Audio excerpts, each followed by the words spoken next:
मशीनी corp inspector steel ने अपना टेलीस्कोपिक विजन सेट किया और वह चौंक उठा। अरे यह क्या चीज है? देखने में तो इंसान जैसी नजर आ रही है, लेकिन यह इमारतों को ढाकर सीमेंट, कंक्रीट और ईंट की रेत में बदल दे रही है। सिर्फ लोहे की सरिया और गार्डर ही इसके असर से बच पा रहे हैं, और शायद लकड़ी भी। इसके पैरों से भी कुछ अजीब सी ऊर्जा निकल रही है, जो इसके पैरों के संपर्क में आने वाली जमीन को भी रेतीली सतह में तब्दील करती जा रही है, और वह इधर ही आ रही है। बच्चों, तुम सब तुरंत उस तरफ तेजी से भाग लो। श्वेता, तुम्हारा कार्यक्रम कैंसिल करना पड़ेगा, लेकिन मेरी वजह से नहीं, उस मुसीबत की वजह से जो राजनगर को रेगिस्तान में तब्दील करता हुआ इधर ही आ रहा है। उफ, आखिर गड़बड़ होकर ही रही, लेकिन जिसने मेरी रैली का बंटाधार किया उसको मैं छोड़ूंगी नहीं। श्वेता आने वाली मुसीबत को एक मामूली सा विलन समझ रही थी, लेकिन इस शक्ति से टकराने के लिए सिर्फ हिम्मत ही काफी नहीं थी। रेत पूरी सृष्टि को बना डालेगा। रेत रेतीले पत्थर की भुजा का एक बार रेत बन चुकी इमारत सामग्री को धूल में मिला दे रहा था, लेकिन ये तबाही ज्यादा देर तक नहीं चली। राजनगर को बचाने वाले हाथ काफी सशक्त थे। बस रुक जा और अपने आप को कानून के हवाले कर दे, वरना इंस्पेक्टर स्टील तेरा वही हाल करेगा जैसा तू राजनगर की धरती का कर रहा है। मरीद परवार, मरीद तुझे नहीं छोड़ेगा। छोड़ मरीद का रास्ता, वरना दफना देगा तुझे मरीद इस रेत में। ओह, स्टील के वार ने तो सिर्फ हल्की सी रेत उड़ाई थी, लेकिन मरेद के वार ने स्टील को ही हवा में उछाल दिया। इसका सारा शरीर तो रेत का बना हुआ लग रहा है, लेकिन रेत के शरीर में जान कैसे हो सकती है? और ऐसी अमानवीय शक्ति से तो मेरा पाला पहले कभी नहीं पड़ा। सारे शरीर के पेच ढीले हो गए लगते हैं। वैसे इस मरीज का रूप इंसानी जरूर है, लेकिन इसका रेतीला शरीर इंसानी नहीं हो सकता। मेरी स्कैनिंग भी यही कह रही है, यानी मैं इस पर ऐसा घातक वार भी कर सकता हूँ जो इसको नष्ट कर दे। मेगागन का रॉकेट लॉन्चिंग मोड ऑन हुआ और उसकी गरज ने वातावरण के साथ साथ मरेद के शरीर को भी कपा डाला। मरेद के पेट में एक बड़ा छेद बनाता हुआ रॉकेट मरेद के रेतीले शरीर के आर पार हो गया, क्योंकि रेतीले शरीर में बना हुआ छेद रेत से अपने आप बंद भी हो रहा था। लेकिन इससे ज्यादा और कुछ नुकसान नहीं हुआ। स्टील को आश्चर्यचकित होने का मौका तक नहीं मिल पाया। अरे, इसका हाथ तो लंबा होकर मुझे अपने शिकंजे में ले रहा है। ये अपने शरीर से रेत पैदा करके अपने अंगों को मनचाहा आकार दे सकता है। इंस्पेक्टर स्टील की मशीनी शक्ति भी उस रेतीले शिकंजे को छुड़ा न सकी, और उसके बाद उसके इंसानी दिमाग को रात में तारे के साथ साथ कई सूरज भी नजर आने लगे। कैसी भीषण ताकत है इसमें, जो मेरे टनों वजनी शरीर को उठा उठाकर ऐसे पटक रही है जैसे कोई खिलौना हो। इन वारों से मेरे स्टील के शरीर को तो शायद नुकसान ना पहुंचे, लेकिन मेरे अंदर लगे नाजुक कंप्यूटर पुर्जे और सर्किट जरूर खराब हो सकते हैं। मुझे इस शिकंजे से आजाद होना ही होगा, और इसका सबसे आसान तरीका यह है कि इस शिकंजे की जड़ को ही काट दिया जाए। मेगागन के ब्लास्ट ने उस हाथ को ही मरेद के कंधे से अलग कर दिया और स्टील आजाद हो गया। देवताओं ने इस बार कुछ ज्यादा ही अजीब सी सृष्टि रची है। पहले अपने शरीर से नाग उगलने वाला मानव, और अब ये धातु ही मानव, जो आंशिक रूप से मानव है और आंशिक रूप से यंत्र। खैर, ये मरेद का तो कुछ नहीं बिगाड़ पाएगा। देखता हूँ कि ये मरेद के सामने कितनी देर तक टिकता है। अब मैं मरेद से जो चाल चलवाऊंगा, उसके सामने ये धातुई मानव टिक नहीं पाएगा। तड़प तड़प कर मरेगा। अगले ही पल मरेद का टूटा हाथ बालू कणों में बदलकर फिर से मरेद के कंधे से आ जुड़ा। कमाल है, इसको तोड़ने का मतलब अपनी एनर्जी बर्बाद करना है। कैसे भी तोड़ो, यह जुड़ जाता है। मरेद तुझे तोड़ेगा और तू जुड़ नहीं पाएगा। स्टील के संभलने से पहले ही रेत के कई गोले उसके मशीनी शरीर से आ टकराए और मरेद, ये रेत तो मेरी जोड़ों के अंदर जा घुस रही है और उनको जाम कर रही है। मैं अपने हाथ पैर नहीं हिला पा रहा हूँ। अब तुझे हिलने की जरूरत नहीं पड़ेगी, क्योंकि हिलते रहने से तू जल्दी मरेगा। मैं जमीन को रेतीले दलदल में बदल रहा हूँ, और इससे तू जितना तड़पेगा उतना ही जल्दी धसेगा। यह सही कह रहा है। रेत ने मेरे कंप्यूटर उपकरणों को भी जाम कर दिया। मैं अपने हेलीकॉप्टर को मदद के लिए नहीं बुला पा रहा हूँ। स्टील का शरीर पानी में डूबते किसी भारी पत्थर की तरह रेतीले दलदल में धंसता जा रहा था और बाहर निकलने का कोई रास्ता भी नहीं था। या था? चंडिका, तुम मुझको जानते हो इंस्पेक्टर स्टील? पहले मिले तो कभी नहीं चंडिका, लेकिन पुलिस डिपार्टमेंट में तुम्हारा जिक्र होता रहता है और न्यूज़पेपर में तुम्हारी फोटो भी 1-2 बार देखी है। मैं तो यहाँ पर जल्दी आ जाती इंस्पेक्टर स्टील, लेकिन मरेत की सड़क को रेतीला दलदल बना देने की शक्ति देखकर ये डेजर्ट रिकवरी वैन लाने वापस चली गई थी। इसके चौड़े और बड़े पहिए रेतीले दलदल में भी नहीं धंसते। किस्मत की बात थी कि अब मुझे पास के ही एक गैरेज में मिल गई। खैर, अब ये बताओ कि इस मरेत से निपटना कैसे है? ये मेरी समझ से बाहर की बात है चंडिका। वैसे भी मेरे जोड़ अभी जाम है। मेरे अंदर लगे लुब्रिकेटिंग वॉल मेरी जोड़ों को फिर से ग्रीस भरकर उसे ठीक तो कर देंगे, लेकिन इस प्रक्रिया में थोड़ा समय लगेगा और तब तक मैं हिल भी नहीं पाऊंगा। मेगा गन चलाने तक के लिए हाथ नहीं उठा पाऊंगा। हम इसे नष्ट न कर सके, पर कोई आइडिया दिमाग में आने तक इसे रोक तो सकते ही हैं, और इसको तोड़ने में तुम मेरी बहुत मदद कर सकते हो। अपने शरीर का इस्तेमाल उस लोहे के गोले की तरह करके जिससे बड़ी बड़ी मजबूत इमारतें भी ढा दी जाती हैं। बस वह लोहे का गोला तुम होगे जिसे मैं चलाऊंगी। मैं तैयार हूँ चंडिका। और अगले ही पल जो हुआ, मरेत को उसकी उम्मीद नहीं थी। स्टील का टनों वजनी शरीर उस रेतीले जिस्म से तेज गति से आ टकराया और उसके शरीर के रेतीले जोड़ धसकने लगे। चंडिका के सटीक स्पेक्टर स्टील वार मरेत को जुड़ने से पहले ही तोड़ता जा रहा था। कुछ ही देर में मरेत के सारे शारीरिक अंग अलग अलग हो चुके थे। ये मानव क्या समझते हैं कि इन्होंने मरेत को बेबस कर दिया? नहीं, मरेत मारेगा रेत से। इंस्पेक्टर स्टील जानता था कि मरेत को तोड़ने से कोई फायदा नहीं होने वाला। अब मेरे जोड़ खुल गए हैं चंडिका। मैं हरकत कर सकता हूँ, लेकिन यह मरेत फिर से जुड़ जाएगा। इसको तोड़ने की कोशिश करना अपनी एनर्जी बर्बाद करना है। यही तो हमको करते रहना है स्टील, क्योंकि ऐसे यह अपने आप को जोड़ने की कोशिश ही करता जाएगा और अपने रेतीले वार नहीं कर पाएगा। जब तक हम कोई न कोई रास्ता निकाल ही लेंगे। मरेत को पार करके सिर्फ एक ही रास्ता जाता है, मौत का रास्ता। हाँ, यह तो अपने टूटे सिर से रेत की आंधी उगल रहा है। मेरी आड़ में हो जाओ चंडिका। लेकिन आड़ में होने का कोई फायदा नहीं होने वाला था, क्योंकि मरेत के मुंह से निकलती बेशुमार रेत पूरे इलाके को रेत में ढकती जा रही थी। और जब राजनगर पर इतनी भीषण मुसीबत आ पड़ी, तब राजनगर का रक्षक भला उससे अनजान कैसे हो सकता था? क्या रेत की आंधी, और वह भी राजनगर के सिर्फ एक भाग में? हाँ कैप्टन, देखो हमारे पास अभी अभी कुछ सैटेलाइट फोटोग्राफ्स आई हैं और यह है इस तबाही का कारण। इंस्पेक्टर स्टील और चंडिका भी वहां पर है और दोनों मुसीबत में भी है। अगर ये दोनों मिलकर भी इस प्राणी को नहीं रोक पाए तो इसमें जरूर कोई भीषण शक्ति है।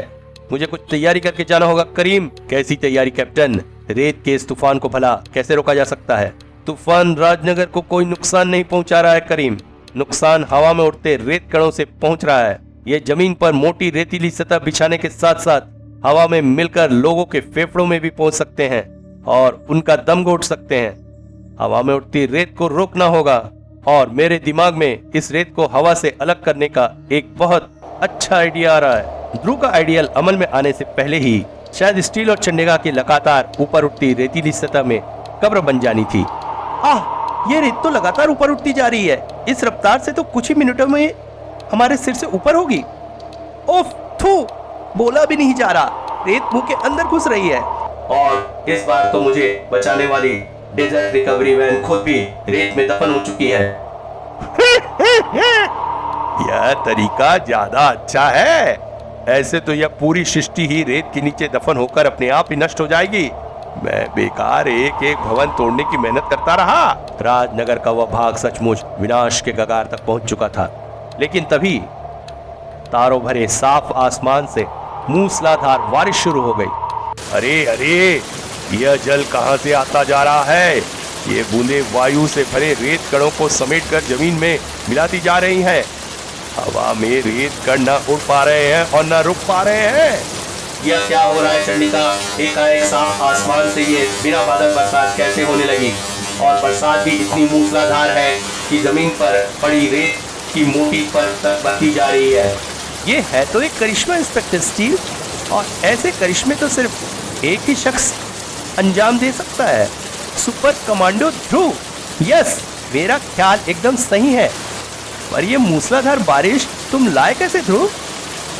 राजनगर फिल्म सिटी तक जाकर उनका कृत्रिम बारिश के सीन फिल्माने वाले पाइपों का जाल लाकर इसमें फायर ब्रिगेड के हाई पंपों द्वारा प्रेशर से पानी छोड़े जाने पर मूसलाधार बारिश शुरू हो गई और हवा में उड़ते रेत कण पानी की बूंदों में जज्ब होकर बैठते चले गए। यार, कभी कभी मुझे शक होता है कि कंप्यूटर चिप मेरे बजाय तुम्हारे दिमाग में तो नहीं लगा है।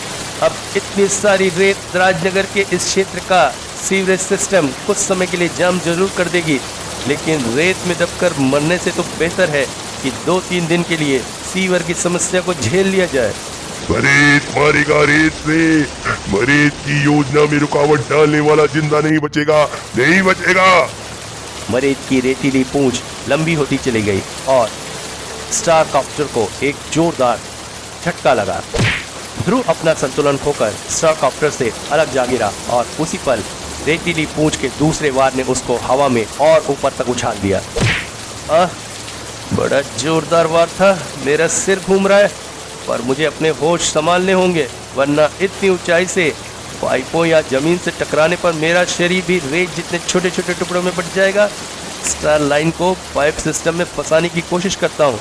अरे, ब्रेसलेट काम नहीं कर रहा। शायद इसके अंदर भी रेत के कण चले जाने से इसका मैकेनिज्म जाम हो गया है। अब क्या करूं? पाइप पकड़ने की कोशिश करूं?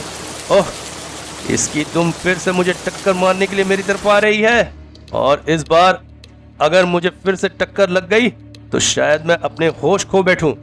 मुझे जुपिटर सर्कस में सीखी हुई हवा में कलाबाजी खाने की कला का प्रयोग करना ही होगा। ध्रुव का शरीर हवा में ही एक खास कोण पर मुड़ा और उसी तरफ बढ़ती रेतीली दुम की बगल से गुजर गया। लेकिन तभी, अरे, यह मैं क्या मूर्खता कर रहा हूं? मुझे इस दुम से बचने की कोशिश नहीं करनी है, बल्कि मुझे तो इस दुम के और पास तक जाना है, क्योंकि यही वह एकमात्र रास्ता है जिसके जरिए मैं अपने शरीर को तुड़वाए बगैर सकुशल नीचे पहुंच भी सकता हूं और पानी से गीले हो चुके इसके रेतीले शरीर को तोड़ भी सकता हूं। ऐसे मामूली वारों का इस पर कोई असर नहीं होगा ध्रुव। तुम तोड़ते जाओगे और ये जुड़ता जाएगा। यह कोई अजीब शक्ति से बना प्राणी है, या तो भला हो कि मैं इसको पहले ही अपनी टेलीस्कोप विजन से देखकर एंटी प्लास्टिक रैली में भाग लेने के आए सैकड़ों बच्चों को भगा दिया, ना इस वक्त हम इससे लड़ने की बजाय उनकी जान बचाने में लगे हुए होते। Anti plastic rally? वही रैली जो श्वेता ने ऑर्गेनाइज की थी और जिसमें हजारों प्लास्टिक थैलियों को एक हवन कुंड में डालकर नष्ट किया जाना था। वह कुंड यहीं कहीं आसपास है क्या? हाँ ध्रुव, यहाँ से मुश्किल से 50 गज की दूरी पर है, लेकिन थैलियाँ नष्ट कर पाने से पहले ही यह दूसरा नष्टक बनेता ढंग का। तब तो काम बन गया इंस्पेक्टर स्टील। चंडिका, तुम भी हमारे साथ इस मरेत को उस कुंड की ओर धकेलना शुरू कर दो। लेकिन इसे होगा क्या ध्रुव? समझाने का वक्त नहीं है चंडिका, कुछ देर में तुम अपने आप ही समझ जाओगी। योजनाएं उलझती जा रही है। अब तो ये तीसरा मानव आधम का है। ध्यान देने योग्य बात यह है कि ये तीनों सामान्य मानव से कुछ अलग ही प्रकार की पोशाकें पहने हुए हैं और ये तीनों ही मरेत से जूझने का साहस कर पा रहे हैं। ये या तो किसी किस्म के प्रहरी है या रक्षक। पता करना पड़ेगा कि मानवों की इस साहसिक प्रजाति को क्या कहते हैं। और इसी दौरान महानगर में, अच्छा, तो तुमने उस सर्प प्राणी को अपने शरीर के अंदर कैद कर रखा है नागराज? हाँ भारती, जब तक वो मेरे शरीर में रहेगा तब तक मेरी इच्छा और मेरे सूक्ष्म सर्प उस पर हावी रहेंगे और वह सामान्य रूप में नहीं आ पाएगा। पर वह प्राणी आखिर आया कहां से था? उसका मकसद क्या था? यह तो मुझे पता नहीं। नागराज, यह क्या हुआ दादाजी? हाँ, मुझको ऐसे क्यों देख रहे हैं? तुम्हारे चारों तरफ एक दिव्य सी ऊर्जा का क्षेत्र चमक रहा है। ऐसा मैंने पहले कभी नहीं देखा। यह जरूर उसी सर्प प्राणी की ऊर्जा है जिसको मैंने अपने शरीर में समा लिया है। मेरे सर्प उस प्राणी को तो निष्क्रिय किए हुए हैं, लेकिन ऊर्जा को रोक नहीं पा रहे। ओह, समझा। लेकिन इससे मुझे तो कोई नुकसान होता महसूस नहीं हो रहा। क्या हुआ नागराज, तुम ठीक तो हो ना? मेरे दिमाग में अजीब सी आकृतियां उमड़ रही है। राजनगर में कुछ गड़बड़ हो रही है। मैं एक विचित्र रेत के प्राणी की आकृति देख रहा हूँ और साथ में ध्रुव, स्पेक्टर, स्टील और चंडिका भी है। उस रेतीले प्राणी में मुझे वैसी ऊर्जा आभास हो रही है जैसे सर्प प्राणी के अंदर थी। मुझे उसकी मदद के लिए जाना ही होगा, जाना होगा। नागराज के मस्तिष्क में यह विचार कौंधते ही नागराज का शरीर अपने आप हवा में खुलने लगा। यह क्या नागराज, तुम अपनी इच्छाधारी शक्ति का प्रयोग क्यों कर रहे हो? मैं कुछ भी नहीं कर रहा भारती, मेरा शरीर अपने आप गायब हो रहा है। नागराज! राजनगर में मरेत को प्लास्टिक थैलियों के हवन कुंड की तरफ धकेलने से इंस्पेक्टर स्टील के भारी भरकम वार ही सबसे कामयाब हो रहे थे। बस स्टील अब ये प्लास्टिक थैलियों से भरे हवन कुंड में पहुंच गया है और बारिश भी बंद हो गई है। शायद फायर पंपों का पानी खत्म हो गया है। अब इसके हवन कुंड में गिरते ही तुम वही काम करो जिसके लिए तुम यहाँ आए थे। अपनी मेगा गन से उस कुंड में आग लगा दो, जल्दी। बिना कुछ और पूछे स्टील की मेगा गन गरज उठी और प्लास्टिक की बेशुमार थैलियां दहकती आग में गल गल कर मरेत के शरीर से लिपटने लगी। अब यह प्लास्टिक गल गल कर मरेत के रेतीले कणों में ऐसे घुसता जाएगा जैसे कि दीवार की दरार में बारिश का पानी घुसता है। और अब जब हम इसे तोड़ेंगे तो रेत के कणों के ऊपर प्लास्टिक की परतें चिपकी होने के कारण रेत के कण आपस में दोबारा जुड़ नहीं पाएंगे। अगर ऐसा है तो तुम्हारी थ्योरी को अभी चेक कर लेते हैं। इंस्पेक्टर स्टील के उस भीषण वार ने मरेत के प्लास्टिक लिपटे शरीर को कई टुकड़ों में बांट दिया और वे टुकड़े सचमुच अपनी पूरी कोशिश के बावजूद जुड़ नहीं पा रहे थे। चलो, आखिर भैया हमारी रैली के क्लाइमेक्स पर यहाँ पहुंच ही गया। ओह, रेत में हारू ऊर्जा तो अभी भी मौजूद है, लेकिन उसके ऊपर एक आवरण चिपक जाने के कारण रेत अपने प्राकृतिक स्वभाव खो बैठी है और इसी कारण उसके कण आपस में जुड़ नहीं पा रहे। पर यह क्या? यह तो नागराज है। पर नागराज यहाँ पर कैसे आ गया? नागराज, तुम यहाँ पर कैसे आ गए? और वह भी इच्छाधारी कणों में बदलकर? यह कोई तुम्हारी नई शक्ति है क्या? जवाब में नागराज सर्प प्राणी से मुठभेड़ की अपनी सारी कहानी सुनाता चला गया। और फिर मैं यहाँ आ गया। मुझे खुद समझ में नहीं आ रहा है कि ऐसा कैसे हो गया। ऐसा जरूर सर्प प्राणी और मरेत में एक ही ऊर्जा होने के कारण हुआ होगा नागराज। अब वही ऊर्जा तुम्हारे अंदर भी है, इसलिए तुम्हारे मस्तिष्क का संबंध मरेत के अंदर की ऊर्जा से भी जुड़ गया है और उसी ऊर्जा ने तुम्हारे शरीर कणों को यहाँ टेलीपोर्ट कर दिया। इसका एक ही अर्थ है और वह यह कि सर्प प्राणी और मरेत एक ही स्थान से आए हैं। कोई गहरा षड्यंत्र है इसके पीछे।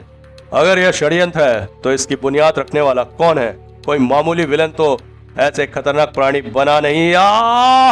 अरे ये क्या हो रहा है? रेत के प्लास्टिक से लिपटे टूटे टुकड़ों में से एक अजीब सी ऊर्जा निकलकर नागराज के शरीर में समा रही है। ओफ, एक और हार। निष्क्रिय पड़ी रहने के कारण मेरी हारू ऊर्जा अपने स्रोत में समाने के लिए बेताब हो रही है और सबसे पास का ऊर्जा का स्रोत नागराज का शरीर होने के कारण वह उसमें समा गई। वैसे यह मानव ध्रुव विलक्षण बुद्धि वाला है। जो बात मैं नहीं समझ पाया वह इसने समझा ली कि नागराज वहां तक कैसे आ गया। पर अब नागराज में हारू शक्ति बढ़ गई है और उससे वह हारू शक्ति छीनी भी नहीं जा सकती। अगर वह हारू शक्ति इसके शरीर में होती तो उससे छीनना आसान था, पर शक्ति सर्प प्राणी के शरीर में है। सर्प प्राणी के शरीर को नागराज के शरीर से अलग किए बगैर हारू शक्ति खींचना संभव नहीं है और सर्प प्राणी को इसके शरीर से बाहर निकालने का तरीका मुझे नहीं मालूम। खैर, इतनी देर में मुझे यह तो पता चल गया कि ऐसी विचित्र पोशाक पहनने वाला कोई सुपर हीरो कहा जाता है। ऐसी विचित्र पोशाक पहनने वाले को सुपर हीरो कहा जाता है और अब तक मेरे दोनों कामों में अड़ंगा सुपर हीरोज ने ही डाला है। इसलिए सफलता के लिए आवश्यक है कि इन सुपर हीरोज को रास्ते से पहले हटाया जाए और इस काम की शुरुआत करने के लिए मुझे पहले ऐसे दूसरे सुपर हीरोज को ढूंढना होगा। ये रहे इस क्षेत्र के सुपर हीरोज। अब सबसे पहले इनको एक एक करके समाप्त करना होगा और फिर मचेगा कोहराम। अब तक 2 बार इन सुपर हीरोज ने हारू शक्ति से भरे प्राणियों को हराया है। अब देखना यह है कि जब इनकी एक दूसरे से टक्कर होगी तो क्या होगा। इनमें से हर सुपर हीरो और हीरोइन की शक्ति और संबंध के बारे में मुझे अपनी हारू शक्ति से पता चल गया है, और पहली टक्कर के लिए ये दोनों मुझे एकदम उपयुक्त लग रहे हैं। मुंबई कभी नहीं सोती और ना सोता है उसका अंडरवर्ल्ड। कई हफ्ते की मेहनत के बाद आखिर मुझे उस रहस्यमय डेटोनेटर के गुप्त ठिकाने का पता चल ही गया, जिसके द्वारा बनाए गए बम हमारे देश के कई इलाकों में फटकर जान माल का भारी नुकसान कर चुके हैं। शाबाश दोस्तों, तुम लोगों को जासूसी पर लगाना बेकार नहीं गया। खबर है कि इसने मानव बम बनाने में किसी नई तकनीक को खोज निकाला है, और उस तकनीक से बने मानव बमों को ना तो ढूंढा जा सकता है और न ही पकड़ा जा सकता है। आखिर क्या हो सकती है ऐसी तकनीक? तकनीक सचमुच क्रांतिकारी थी। वाह डेटोनेटो, आस्टीन के बाद एक तू ही पैदा हुआ है। क्या कमाल का सोचा है तूने। डेड बम यानी मृत शरीर का बम दुनिया के सबसे खतरनाक विस्फोटकों में से एक है। नाइट्रोग्लिसरीन और नाइट्रोजन तथा ग्लिसरीन, ये दोनों ही तत्व मानव शरीर में मौजूद रहते हैं। मरने के बाद जब शरीर सड़ने लगता है तो ये तत्व भी आपस में मिलने लगते हैं, और मेरे कुछ और रसायनों के मिलने के बाद ये मुर्दा बन गया है एक खतरनाक बम। अब इसे चलाना तुम्हारा काम है अघोरनाथ। जानता हूँ, ताजी कब्र पहचान कर उसमें से मुर्दे को खोद कर लाना भी तो अघोरनाथ का ही काम है। इस संसार में ऐसी सैकड़ों हजारों लाखों अतृप्त आत्माएं हैं जो हमारे संसार के पार नहीं जाती है। वे सभी रहने के लिए कोई न कोई ठिकाना ढूंढती रहती हैं। अपने आप मृत शरीर में घुस पाने की शक्ति तो उनमें नहीं होती है, लेकिन अघोरनाथ किसी एक आत्मा को वह शक्ति देगा जो इस मुर्दे में घुसकर इसमें जान फूंक देगी। अघोरनाथ के दंड से तांत्रिक किरणें निकलकर अतृप्त आत्माओं का आवाहन करने लगी और मुर्दा जी उठा। वाह अघोरनाथ, तू इस दुनिया का नंबर 2 बन गया है। नंबर 1 तो भगवान है ही। अब जा मेरे डेड बम और ढूंढ ऐसी भीड़ भरी जगह को जहां पर तू फटे तो तेरे जैसे मरों की तादाद में भारी बढ़ोतरी हो जाए। नहीं, ऐसा कभी नहीं होगा। जोगा तेरी मौत की दुकान को हमेशा के लिए बंद कर देगा, अभी और यहीं। याद कर डेटोनेटो, वर्षों पहले जब एक बम तेरे चेहरे पर फटा था तो तेरे चेहरे का ये हाल हो गया था।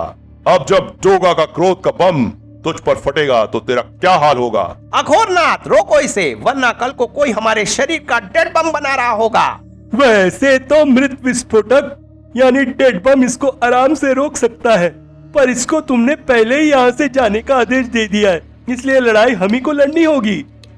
और ये लड़ाई लड़ेंगी वे अतृप्त आत्माएं जो शरीर न मिलने के कारण पहले से ही क्रोधित हैं। ओम हट्टी क्लीथ रात आत्मानम वामानम करोति। और अगले ही पल डोगा पर अनेक अदृश्य आकृतियां टूट पड़ी। यह एकाएक क्या हो रहा है?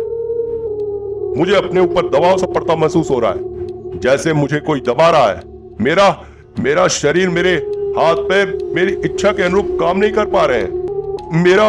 मेरा हाथ मेरी गन को मेरी तरफ मोड़ रहा है, मैं इनको रोक नहीं पा रहा हूं। डोगा की अपनी गन उसकी तरफ घूमने लगी और ट्रिगर दबने लगा। राजनगर में इस नई विपत्ति के कारण को ढूंढा जा रहा था।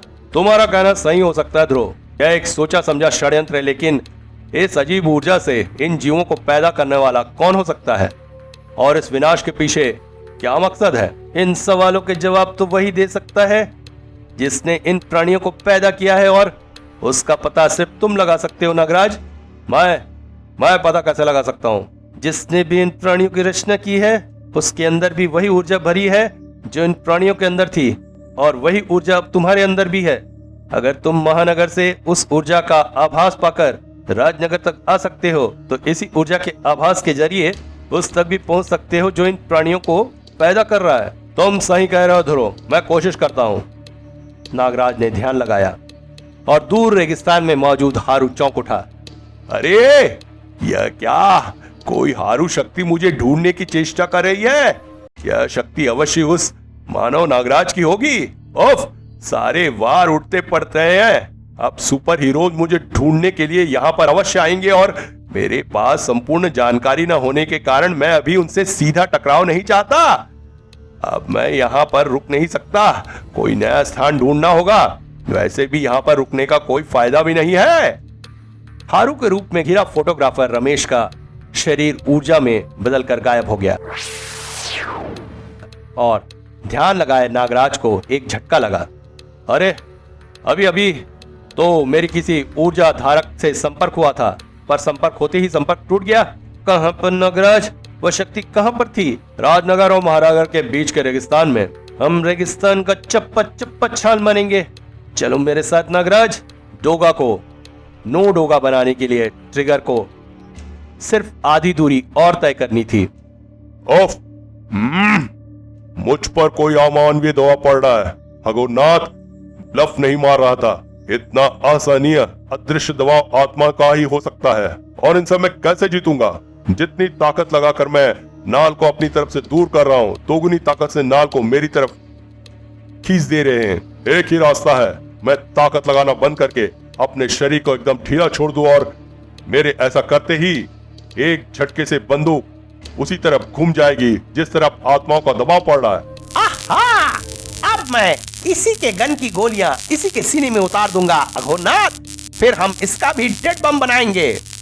इतनी मेहनत की जरूरत नहीं है डेटोनेटो, बंदूक वहीं गिरे रहने दे। अतृप्त आत्माएं तेरा ये काम बगैर बारूद की बदबू फैलाए ही कर देंगी। डोगा द्वारा हाथ को ढीला छोड़ते ही गन भी छिटक कर दूर जा गिरी। आत्माओं ने डोगा को धर दबोच लिया। मेरी हड्डियां कड़क रही है, मेरा दम भी घुट रहा है। ये मुझे पकड़े हुए हैं, पर मैं तो इनको छू भी नहीं पा रहा। इनसे लड़ू भी तो कैसे? डोगा के जबड़े भिज गए। नहीं, लड़ना तो होगा, लड़ना होगा।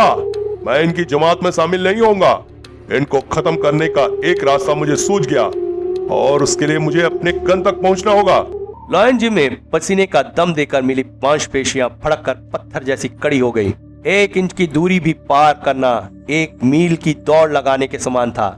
लेकिन डोगा जान हार सकता था। हिम्मत नहीं, हाथ गन पर आ कसा और सफलता से डोगा के शरीर में जोश की एक नई लहर दौड़ उठी। अतृप्त आत्माओं का दबाव शरीर पर से हट गया, और यह दबाव दोबारा आ पाने से पहले ही गोली दग चुकी थी।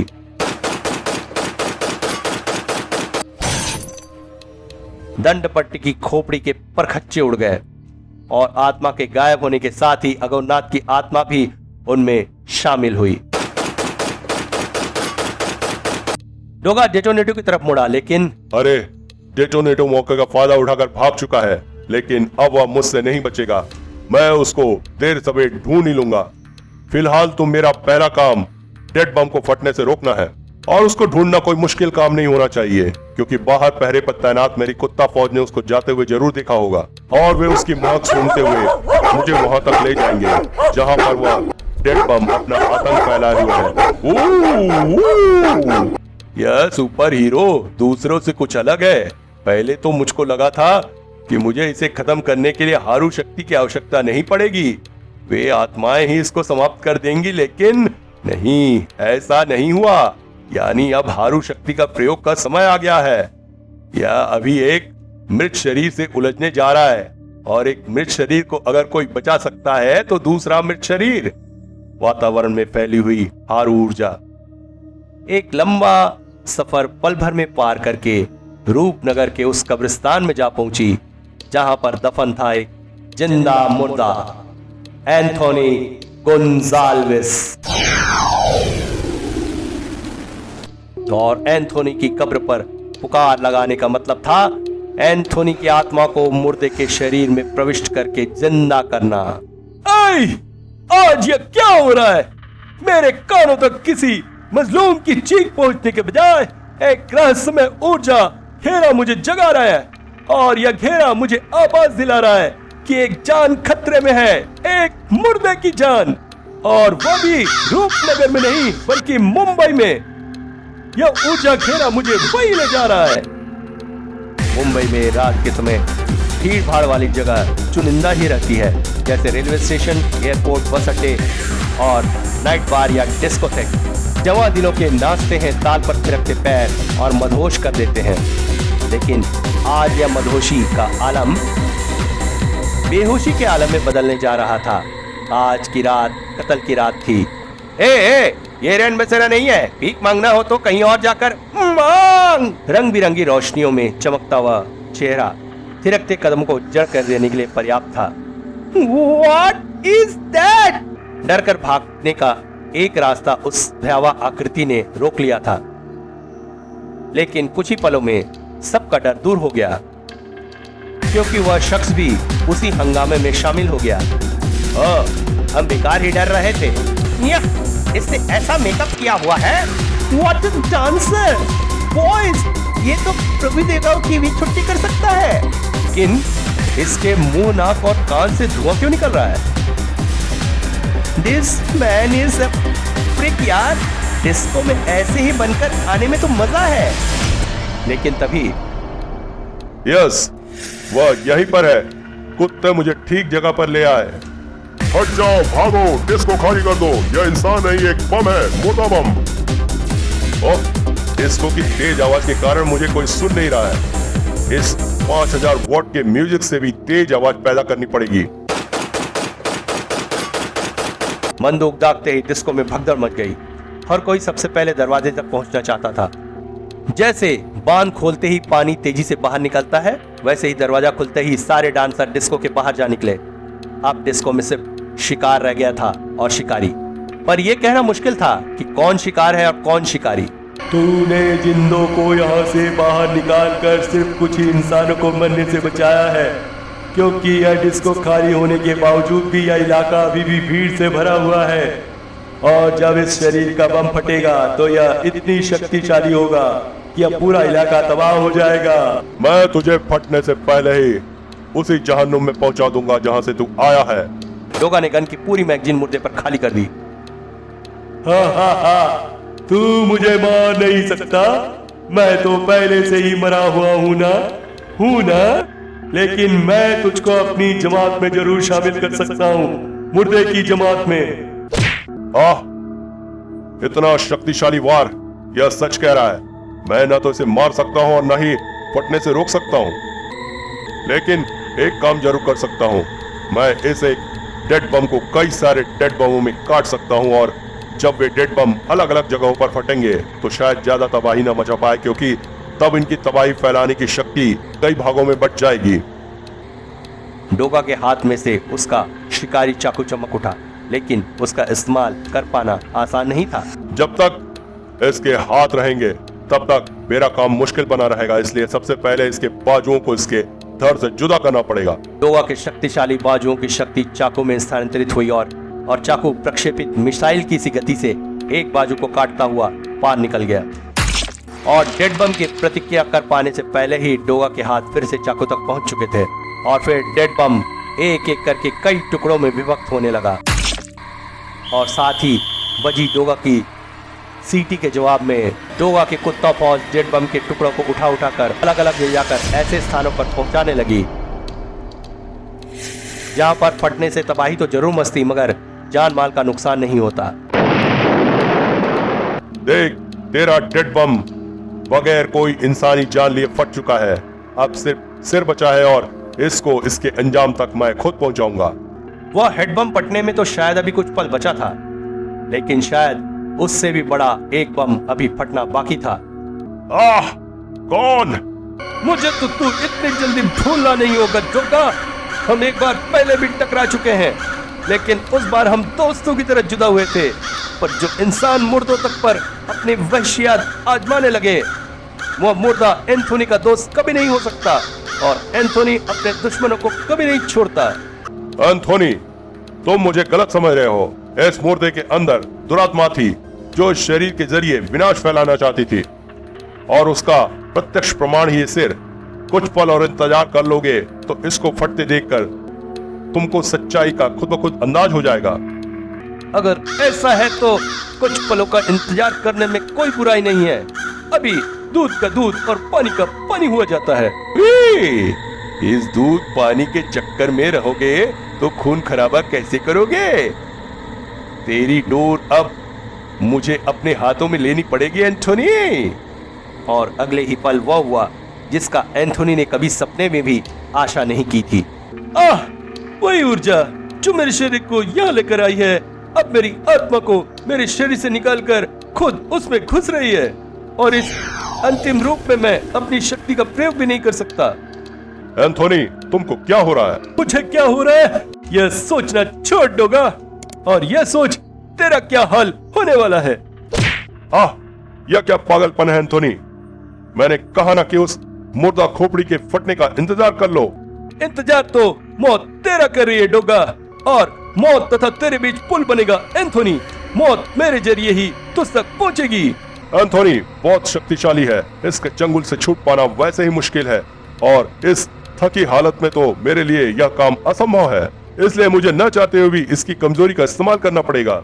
नई मैगजीन से दगी उस गोली ने फायर हाइड्रेट में से कोण पर छेद कर दिया, जिससे कि पानी की धार सीधे एंथोनी के शरीर पर गिरे। और पानी एंथोनी की कमजोरी थी, लेकिन हारू ऊर्जा ने एंथोनी के अंदर कुछ नई शक्तियां भर दी थी। आंखों से निकलने हारू ऊष्मा के हर एक वार ने उस छेद को बंद कर दिया। यह क्या हो रहा है? मेरे शरीर के अंदर घुसी ऊर्जा ने उसे नई शक्तियां प्रदान कर दी है। मुझे अपनी ही शरीर को निष्क्रिय करना होगा, वरना डोगा नहीं बचेगा। प्रिंस, तू यहाँ पर मेरा पीछा करता करता आ गया। वाह, अब तू ही मेरी मदद कर सकता है। मुझे तेरे शरीर को अपने कब्जे में लेना होगा। प्रिंस ने आत्मा रूप में एंथोनी को देख लिया, उसकी बात भी समझ ली और अपनी स्वीकृति भी दे दी। कुछ ही पलों में एंथोनी की आत्मा प्रिंस के अंदर घुस चुकी थी। अब मैं एंथोनी से निपटूंगा, क्योंकि अपने शरीर को निष्क्रिय करने का मुझे वह तरीका पता है जो और किसी को पता नहीं, और वह तरीका है एंथोनी के दिल को बाहर निकाल लेना। दिल की धड़कन बंद होते ही एंथोनी का शरीर अपने आप निष्क्रिय हो जाएगा। अरे, ये कौवा तो एंथोनी का पालतू है प्रिंस, लेकिन फिर भी एंथोनी पर हमला कर रहा है। पालतू अपने मालिक को पहचानने में कभी भूल नहीं कर सकते, यानी यह इसका मालिक नहीं है। एंथोनी के शरीर पर जरूर किसी और ने कब्जा कर लिया है, और जब उसका पालतू कौवा उसे मारने से नहीं हिचकिचा रहा है, तो मुझे भी एंथोनी को खत्म करने में कोई हिचकिचाहट नहीं होनी चाहिए। लेकिन डोगा को फिलहाल कुछ करने की जरूरत नहीं थी, क्योंकि प्रिंस रूपी एंथोनी के शक्तिशाली चोच प्रहार छाती में छेद करके दिल को बाहर खींच चुके थे। ओह, मेरी हारू ऊर्जा एंथोनी के शरीर को कब्जा कर लेने के बावजूद भी उसकी भावनाओं को कब्जे में नहीं ले पाई। यह कौवा उसका पालतू है, इसलिए एंथोनी का शरीर उस पर वार नहीं कर रहा है। लेकिन मैं एंथोनी की भावनाओं को भी बदल के रहूंगा। कौवे को मरना होगा। और इससे पहले कि प्रिंस की चोंच नसों को काटकर दिल को शरीर से जुदा कर पाती, एंथोनी की आंखें दहक उठी। इतना भीषण वार! अगर इस वक्त प्रिंस के अंदर मेरी आत्मा न होती तो प्रिंस परलोक से डर गया होता। ओह, एंथोनी ने प्रिंस को बेहोश कर दिया है। अब जो करना है मुझे ही करना है। पर मैं क्या? ओह, समझ गया।